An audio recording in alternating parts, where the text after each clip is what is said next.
Welcome to the Student Sector Spotlight podcast, brought to you by the Humber Outreach Programme. Hello, Rich Sutherland. Thanks so much for being here, and thanks to anyone else that's watching or listening for the third podcast of the Student Sector Spotlight. And today we've got the wonderful Rich Sutherland, who is the owner of sobananapenguin, which is a marketing agency in Hull. And he's given some time to be able to give us a bit of a background of where you come from and what you do and just the sector in general. So thanks so much, Rich, for agreeing to doing this. My pleasure, thank you. Wonderful. Okay, so let's start, I guess, a little bit about your background. Are you from Hull? Yeah, I'm Hull born and bred. Mhm. Yeah, I've always lived here, went to university in Hull as well. And still live here now because I just love the city and think it's got a really good vibe. But yeah, with my background, like I say, I went to Hull Uni, studied art history, so nothing really to do with marketing. Yeah. But it was something I really enjoyed. I love art, I love the history of it, and it also helped me to develop my writing style, which was really good, which is something I'll go into later. But from there, I never actually planned to work in marketing. I was working at Waterstone's bookshop in Hull City Centre for years, from just before I graduated until I was 27. And I was put in charge of marketing whilst I was there. I genuinely didn't know what marketing was. I'd heard the word, obviously, but I'd never watched Mad Men, and I didn't know, what it was. But yeah, and since then I've just worked in a few marketing roles in different places, and obviously have sobananapenguin now. Wow. So when you was at Waterstones, I guess was social media as big as it won't have been as big as it was? What kind of marketing did you start off doing? It was quite old school marketing because this was about 2007, I think. Yeah. So, there was social media, there was YouTube, but because the marketing was done in that Waterstones, it was all done in-house and we didn't really have a budget. So it was a case of trying to find some other ways of doing marketing, not really digital, to be honest. So it was a case of putting on events, getting us into the paper. So we're often in the Hull Daily Mail or going on Radio Humberside and just getting the word out in traditional marketing ways, and made some flyers myself, which were terrible because I'm not a graphic designer. Yeah. But just spreading the word and getting a bit of hype going on and making people realize that Waterstones wasn't just a place to buy books, but kind of like a community hub for people who are interested in stories and people and everything that goes with a bookshop.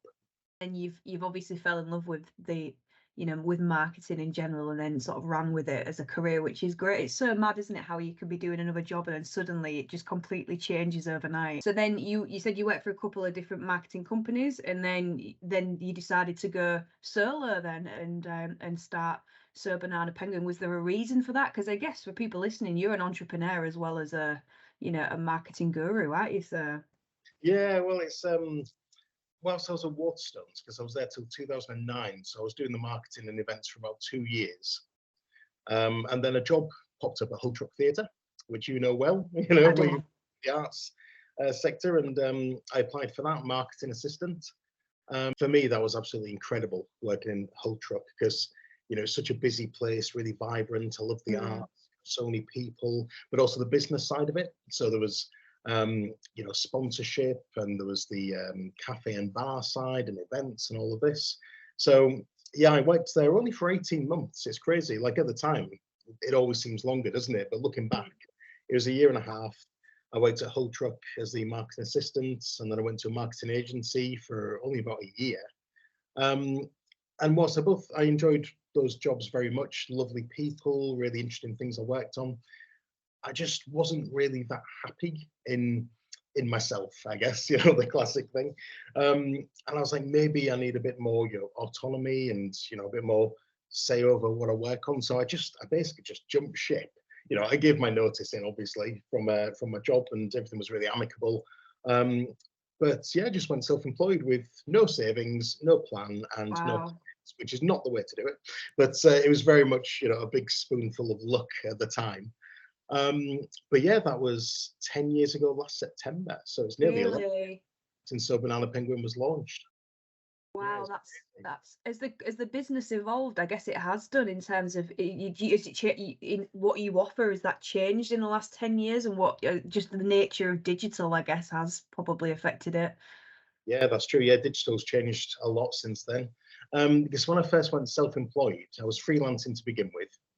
And now it's a limited company, has been for quite a few years. But my aim was just to work in copywriting and social media management because they're my strengths, they're my passions. I love writing. Social media, whilst it's obviously visual, is very much about the writing as well, the messaging and the engagement with people, followers. And that's still very much what I do now, copywriting and social media. But also over time, as you just said, it's developed in terms of I'll run email campaigns through like MailChimp and HubSpot and so on, press releases and a bit of PR, like the distribution or working with news editors and journalists. I also have a graphic designer who works with me, so we do quite a bit of graphic design. So yeah, it has developed, but it's still very much based on my original mission to be a writer, because it's something I always wanted to be. Always wanted to be a writer in some way or form. So yeah, everything that I do is writing all the time. This is nice, and I know you're a creative writer on the on the side, as I would say. I'd say a side hustle, but it doesn't make me any money. But yeah, I love my creative writing because since I was about 15, 16, maybe younger, I can't remember to be honest. I've been writing short stories, kind of on and off. Yes. And I find that my creative writing, when I get time to do it on the side, also supports my copywriting, because just it puts the brain in a certain mode and makes you think more. And yeah, it all links together. Same as my degree in art history. A lot of people say that's got nothing to do with what I do now, but art history was a lot of analysis and forming your own opinions and then writing it in a succinct but interesting way, and that very much helps me in the career that I have now. You just mentioned there about your degree, how it's not your normal natural route, I guess, into going into marketing, but it's really worked for you. Is there any GCSE and A levels that you think students will benefit from having? I guess English is probably one. Yeah, I'm going to probably sound quite corny here, but I'm a huge believer in all forms of education are useful and can be applied in all different ways, and maybe not even immediately. It might be that you learn something now that in 5, 10, or even more years' time suddenly becomes very useful. GCSEs and A levels, the obvious ones, if you want to go into marketing or advertising, that kind of area, business studies, that's always a good one. Media studies are really useful, but things like photography, art, graphic design, English literature and language, because again, all of these are skills that can be used in a marketing career. Same with any kind of IT skills, but also things like psychology. If somebody was to study psychology, that can really help with how you communicate with people, how you have conversations in marketing. I mean, there are all kinds of things, even fitness. If you're taking like a PE or physical fitness GCSE or A level, that might even come to play, because it's amazing how physical marketing sometimes can be, like if you're working in the event side of it. But and also when it comes to what you're studying, I think the main thing is to be passionate about it, study things that you're interested in, and you'll always find a way to apply those skills, not just in terms of the education and the training itself, but also the social side of it. How you work with other people, teamwork and so on, and communication, they will always play a part in a marketing career. So again, the main ones that I come across a lot are business studies, media studies, economics, that comes in quite a bit. But I've worked with people in marketing who studied all kinds of things at school, college and university. So yeah, it's just about having the right mindset. Yeah, absolutely. So leading on from your GCSE A levels into university, I guess it's the same. You would maybe argue the same is do the degree that you love, and marketing can come from kind of all different types of degrees and experiences that you maybe have at uni. Or do you think that actually uni's not necessary, and that it might be getting an internship or an apprenticeship or something that might work? Yeah, it is. It's there's no like one true answer to it, I think, because I loved university. I think university offers so much in so many ways, kind of repeating what I just said, but it's not just what you're learning, it's the way that you're learning it. It's a different style and level of learning that you get at university compared to school and college. Also how you put across your ideas, how you debate certain issues, Yeah. keeping an open mind, all of these really important things. But at the same time, there's internships, there's apprenticeships, there's, private training organizations that you can work with. Um, the way I look at it is, as long as you're learning in some way, keep an open mind, realize that you can never know everything, that there's always more to learn, that things always change as well. So even if you've learned something really, really well over the course of a few years, chances are there'll be more to learn later, because every field is always developing. And that's a fantastic thing. It keeps us humble and makes us realize that we need to, not become complacent with things and keep applying ourselves. But yeah, I meet people who work in marketing, everything from entry level all the way to people who've had their own marketing agencies for years, decades, longer than me. And a lot of them went to university, and that was really useful. Some of them actually went into completely different jobs. Like, I know some people who've had jobs like plumbers or electricians and then moved into marketing later on for whatever reason. It doesn't have to be an immediate transition from education to a marketing career. And as you mentioned, the most important thing about learning is that you have a passion for it. Otherwise, you're never really going to invest, in your studies. And whilst it wouldn't be a waste of time, you won't get as much from it as you wanted to and needed to. But a lot of people I meet, especially young people in their 20s right now, are studying university business studies, advertising, marketing, obviously, economics, because that does overlap quite a bit. And, the business school at the University of Hull, for instance, is, fantastic for that. But there's also online courses. It's amazing how much you can learn online, whether it's paid or even free. We're just living in a world where everything is accessible. It's so easy to learn and to expand your skill set. So it's very much a personal journey, I would say. With that, with you saying about learning and how you constantly learn and adapt, a lot of young people watching or listening to this will, a lot of young people will have social media already, and I guess this conversation leads on to making sure that the content that they're putting out is maybe representative of them in a positive light. Is there any tips? And I guess what we would know as your digital footprint for maybe any students listening. Yeah, absolutely. Because like I say, we all use digital in some form these days, don't we? There's so many social media platforms. A lot of people write blogs or online journals or opinion pieces, even comments on other websites. Like, there are some people who leave comments on other people's blogs or news websites regularly, and that's part of your digital footprint. It all goes towards your presence online. But I would say if somebody's interested in a career in marketing, it's always good to keep your social media active, have a go at writing a blog, even if it's really small. It can be about any topic whatsoever. It doesn't have to be about business or marketing. It could be travel or food or books or movies, anything at all. But again, it's a really good way to develop your writing skills, which obviously if you're a copywriter will be very useful, but for any other role really will help. It's again a good way to help you understand how to communicate and how to convey messages more clearly. But also it's enjoyable, when you're writing or making videos about your passions. And because all of these things are online, they make a nice portfolio that you could always send to a prospective employer or anything you're applying for. Again, just more than anything, showing your passion for something. That's always such a key factor when it comes to interviews. Is even if somebody doesn't have much experience in something, if they have the passion for it, if it's clear that they're not just applying for this job because it's available and it'll give them money, it's because they actually want to work in that sector for that particular business, it can make a huge difference. But one of the big points I would say is very hard to remember that everything you put online just stays there forever. It's like every day Facebook is like, we've got memories for you.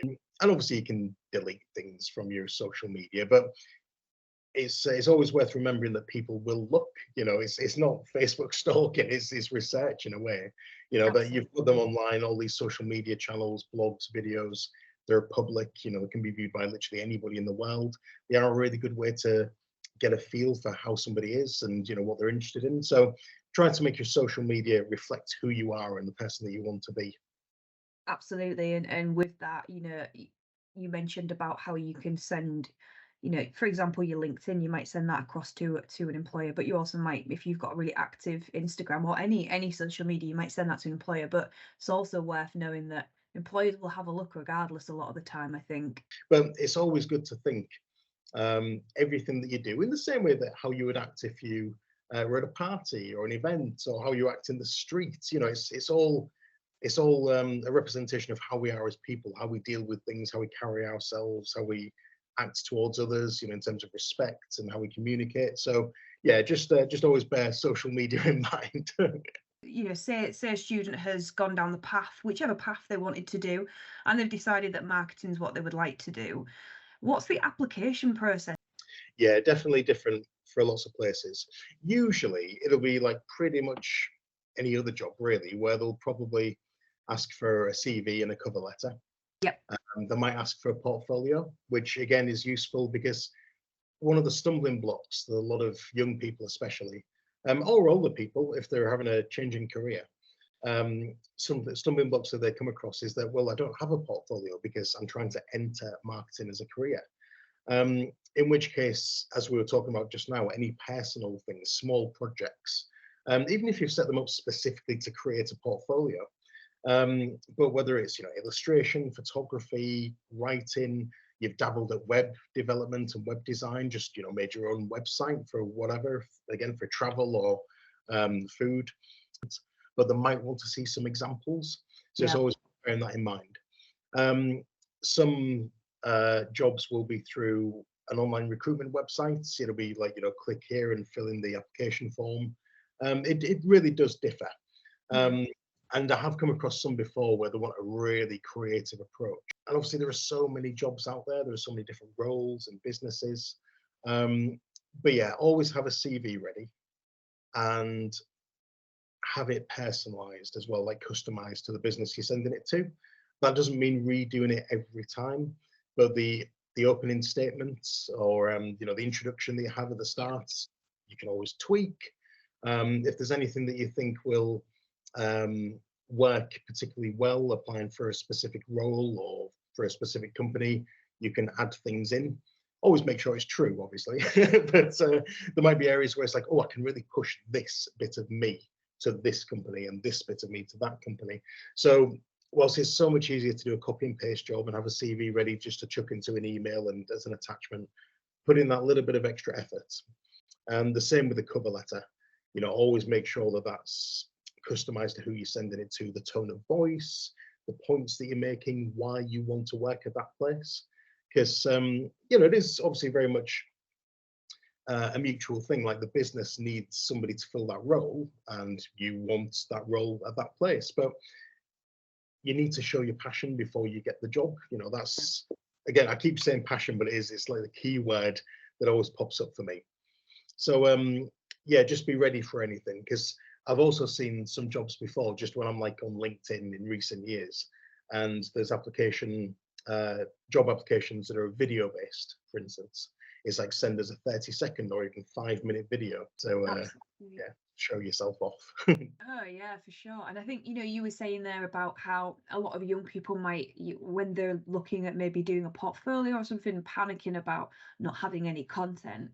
I think going back to that digital footprint sort of idea is you can be creating content for years on your own. I mean, there's ways in any industry that you're in to start creating content, isn't there? And having things that you can show and you can link in your CV, or here's some YouTube videos that I've done or blogs, and linking them directly into that CV. It just shows how important your digital footprint is, I guess.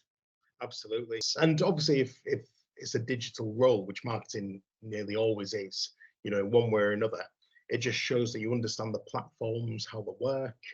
So it's not just a case of what you're putting on them, it's the technical skills of actually understanding how each one works, which means that you'd probably be able to hit the ground running if you were to then use those platforms for clients in the future. And like every single social media platform changes all the time. Sometimes it's like a really small one, but the cumulative effect of these changes is insane.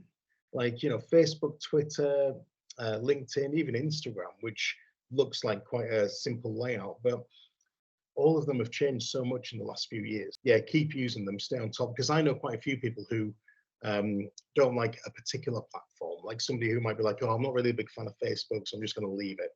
And then they'll start a role, or the role will change and they need to use Facebook. And they're just like, oh, where's this gone? That used to be there. That used to be there. I don't understand where that's gone. So just regularly log into things, just to stay familiar with how they're working, because they're just evolving by the day.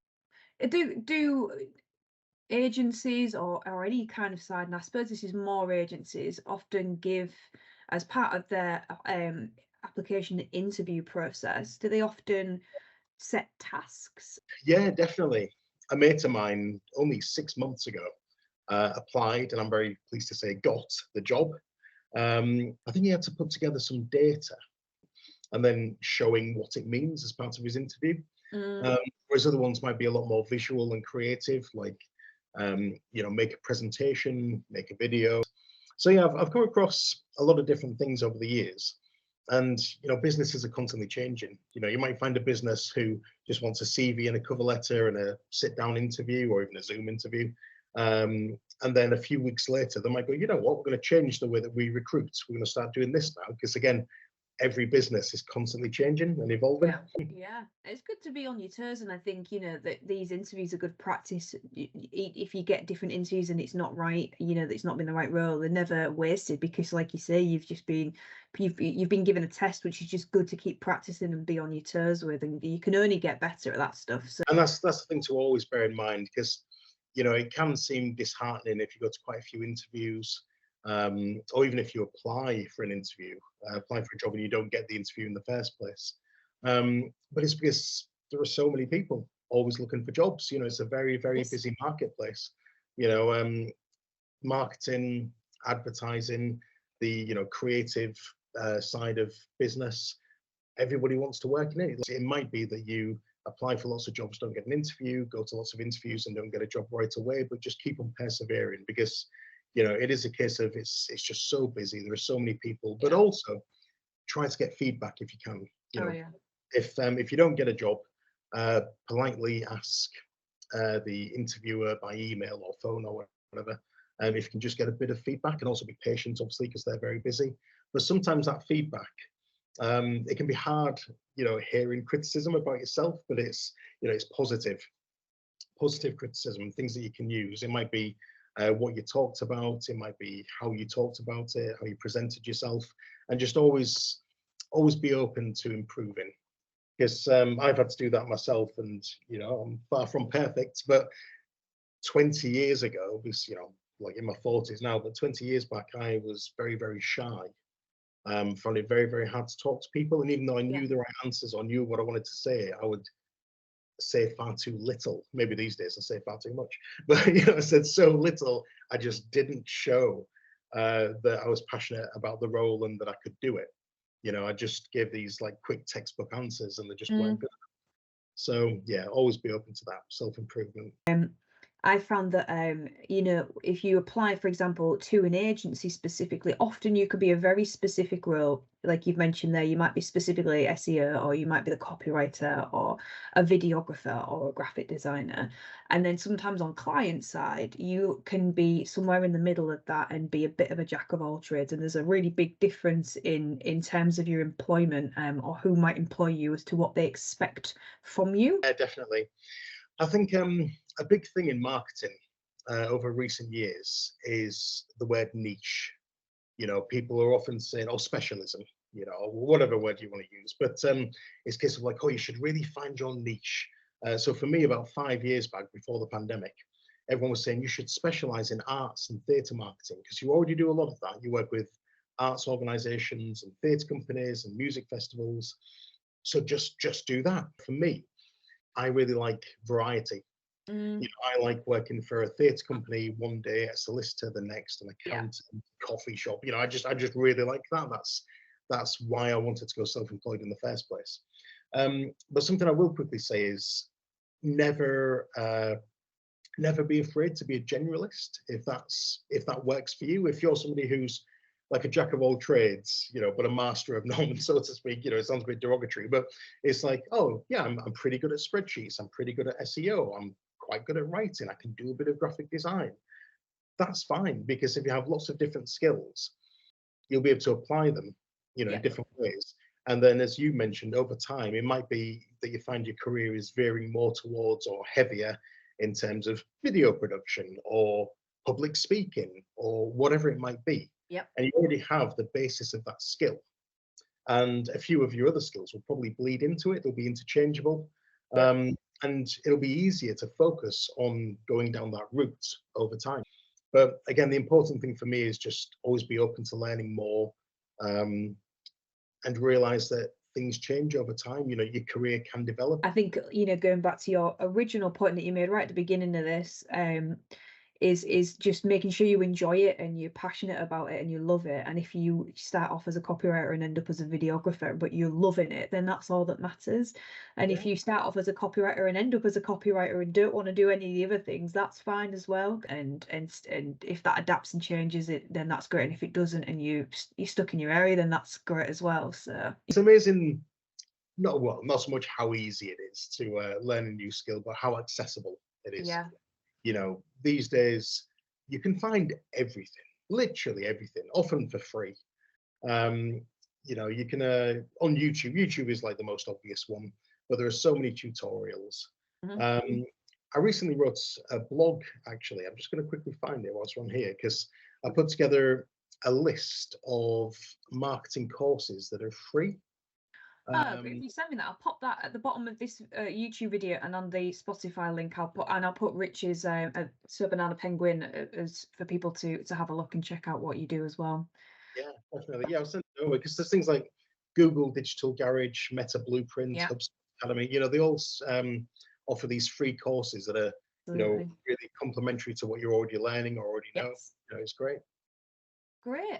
Well, I think my final one is, you've given loads of tips there, but is there anything else you'd maybe add? Or I think your big one about just being true to what you want to do and enjoying yourself is key, but anything else you feel is worth mentioning?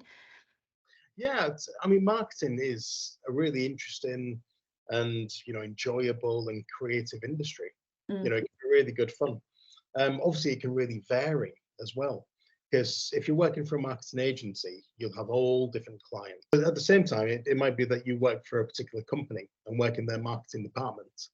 Again, let's say solicitors, in which case, obviously, the tone of voice will be very, very, well, quite strict, also quite unique. You get solicitors who are really down to earth and, easy to talk to, no jargon, but everything that you do will be around that particular brand. That's something we've not even mentioned, have we? Like the brand side of things. Yeah. But, everything, branding isn't just, a visual thing, the logo, the color palette. It's everything, it's the words, it's the videos, it's, how things are put out there, and the engagement as well. So not just the one-way marketing, but also the comments and the reviews, and how you respond to the public. But again, this is the fun thing. If you're working in a marketing role, there will always be something different, and I have no idea what it's going to be like in 5, 10, 20 years time. It's crazy. By the time it gets to me retiring, it might be that everything's in VR, for instance. Who knows? Yeah. It's going to be exciting to see where it goes. Yeah. Yeah, just get that passion, show it, and always be open to learning new things. Wonderful.